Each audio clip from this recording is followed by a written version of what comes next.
Mixed conditionals are often given short shrift, overlooked, when conditional verb tenses are taught. But in fact, they very often reflect what we as humans do every day.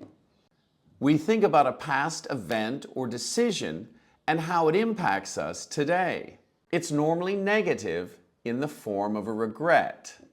If I had studied English more at school, past perfect, had studied, I would have a better job today. Present conditional would have. Occasionally, these reflections are positive.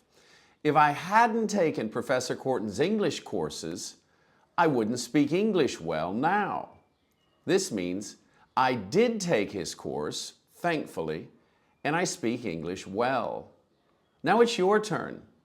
Use the mixed conditional and reflect on a past event or decision and how it impacts you today. Write your sentence in the comments below and I'll take a look at it.